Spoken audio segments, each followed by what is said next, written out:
All right, I'm sitting here in the van in the rain. We're gonna do a little story time here. A little story time. I was just watching. I'm gonna put this kid's video. I'm gonna put a link to this kid's videos in the description of this when I get home and upload the video. So if you're catching this and you don't see those links, go back and watch it again. I was farting around this morning on YouTube. Can't do much. The only project I have to do is in the rain, so I'm kind of sitting around waiting for things to dry out here. But I was looking at YouTube stuff, and I was looking at hashtag Astrovan, and this young kid, he's got hashtag Astrovan on there. So I was watching his videos, and he was really cracking me up the way he speaks. And so I made a little comment on one of his videos trying to help him out just about how you present yourself, because he's a white kid and it looks like he lives on a farm somewhere, and he is sounding like a black kid that lives in the hood. It's off-putting, and it's really funny. And the reason I made the comments is I want to help him out, because I think when he gets a little older, he's going to look at that and kind of cringe a little bit, because that's not who he is. And the reason I know this is because I went through this episode when I was young. And so I'm going to relay this story. It's story time. It's another story time. So I can't tell if you can see me or not here, because the way I have this camera set up. But anyhow, you may not find this too hard to believe, but I was a juvenile delinquent when I was young. Yeah, did a lot of crazy stuff. And while I consider the Jersey Shore my hometown, that's because my dad had a business there. When I was born, we lived there. When I was really young, we lived there. And then we moved away. And then I was just there in the summers. And the rest of the time, I lived in North Jersey, mainly. And some rough areas. Kearney and Patterson. From 4th grade to 8th grade, I lived in Patterson. And half the kids I went to school with lived in the projects. You know, black kids, Puerto Rican kids. And none of the other kids that I was in school with came from affluent family, you know. It's working class, man. Hard working class. So, I don't know. I hung out with some of the wrong people. I had this one guy I was friends with who was a real troublemaker. And we did a lot of crazy, crazy stuff. And, I mean, one night we went out walking around, and we went across the river there, the Passaic River, into Totowa, and we flattened every tire on every car in a used car lot. So it was stuff like that. I did way worse, and a lot of other crazy things, and I won't get into all that right now. I could probably have a YouTube channel just talking about stories and the stupid things I did when I was a kid. But at one point, this kid was coming to school every day. This was 7th grade? 7th or 8th grade? I think it was 8th grade. And he had money. He was flashing money every morning. He was flashing money. Where are you getting this money? He wouldn't tell me. It's like 4 days in a row, flashing money. Well, he doesn't show up to school on Friday. And he doesn't show up for a while. And I don't remember how long it was, but we'll call it several weeks. And he comes back and he tells me the story. So there was this ice cream shop up the street, right on Union Ave, right next to a cemetery. And I think it was called Boonstra's, if I recall that correctly. And so he was breaking in there, jimmying the window, breaking into this joint, going up to the cash register and taking the money out of the register. Every morning. First morning, second morning, third morning, fourth morning. Well, on the 5th morning, he does the same thing, like a moron. And he's getting the register. He looks up and there's 2 cops standing there. This is the story he's telling me. So they arrest him. And I guess he went to juvenile hall or whatever. So, okay, fine. And it's getting towards the end of the school year here. You know, it's June. It's warm out. He comes by my pad one evening, early evening. It's probably like 4:30 or something. Yeah, let's go for a walk. So we go for a walk, and just to make the story short, we end up behind this place. Now, behind this building was a few empty lots that were overgrown. It was woods, you know. And Behind that building, attached to that building, was an empty shell of a building that had trees growing through it and whatnot. And there was a truck there, a box truck, and had no chassis, no wheels on it, nothing like that. And he reaches in this wheel well, he pulls out a can of gasoline. He walks up the front to the side of this building. He starts throwing gasoline on the building. And I'm like, what the fuck? So I run away. I'm like, I'm not having any part of this, dude. And I run through the woods, get out on the street. I'm standing there. He comes running out like a minute later or less.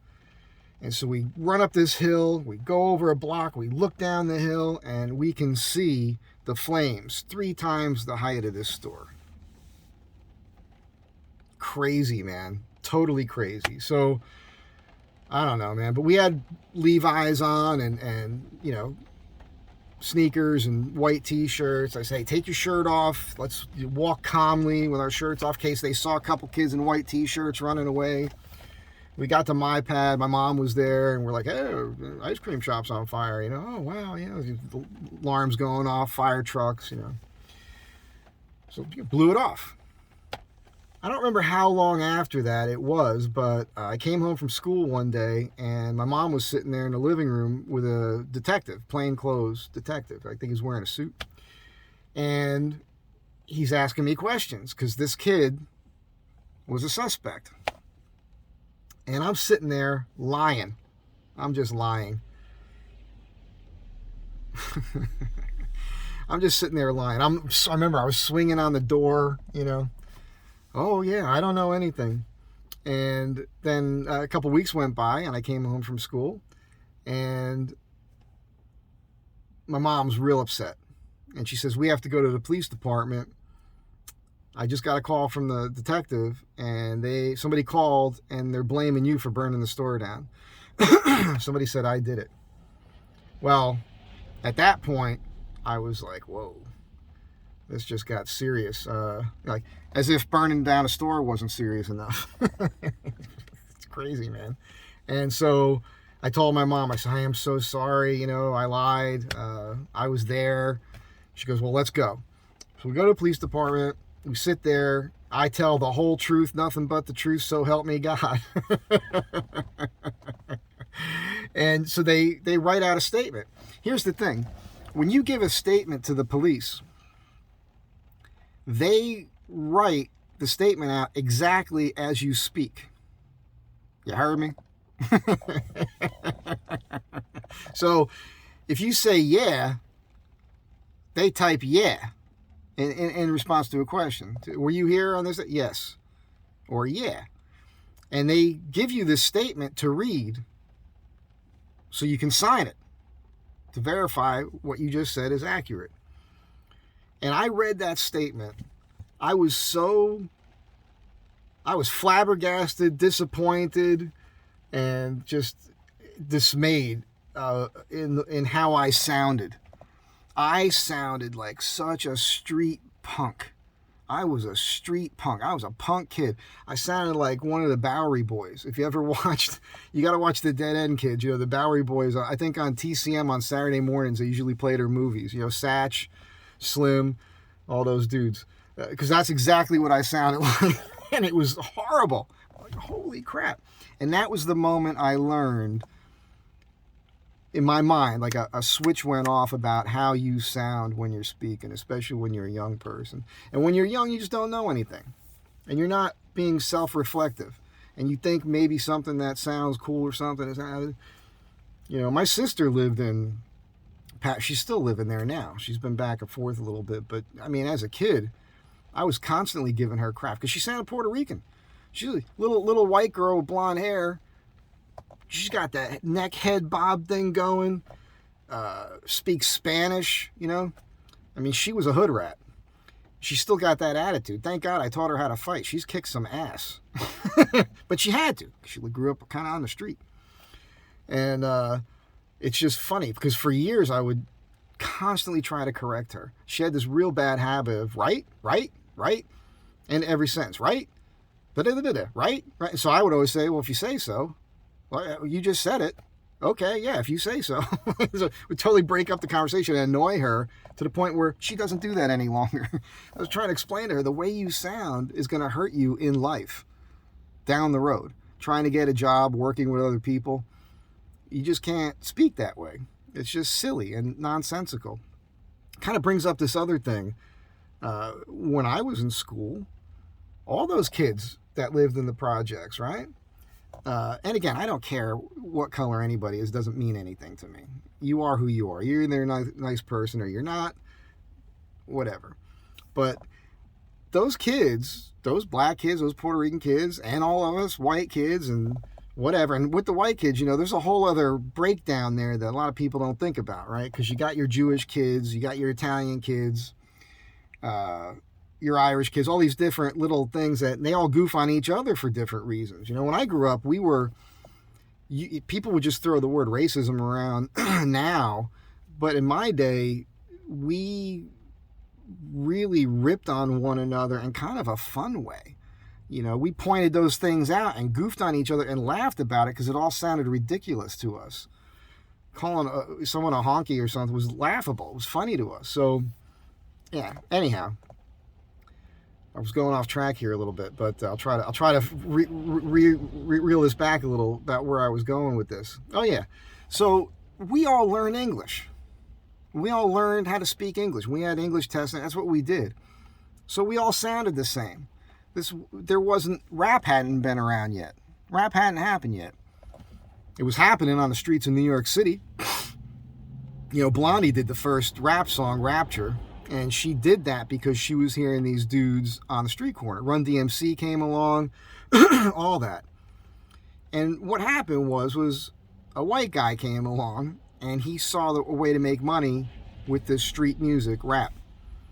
And that created a entire culture that's based on bullshit. And all of a sudden, I remember in the 90s, this Ebonics thing coming along, and they're trying to convince us that Ebonics is a cultural thing. No, that's bullshit.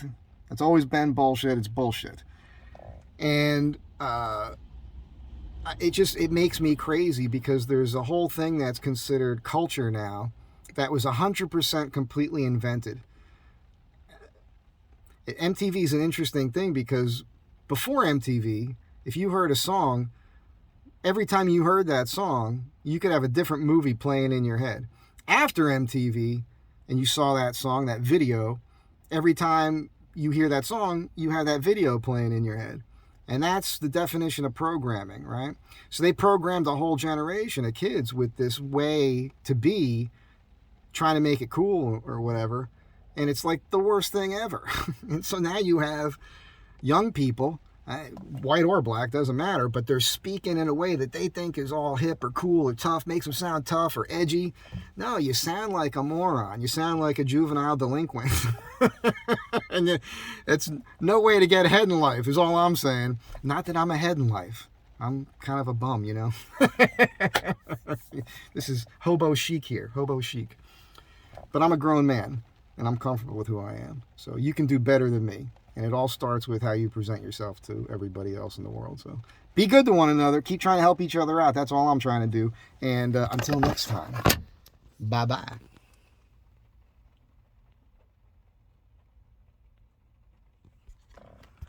Why won't this thing turn off? I guess we'll look at the rain here for a second.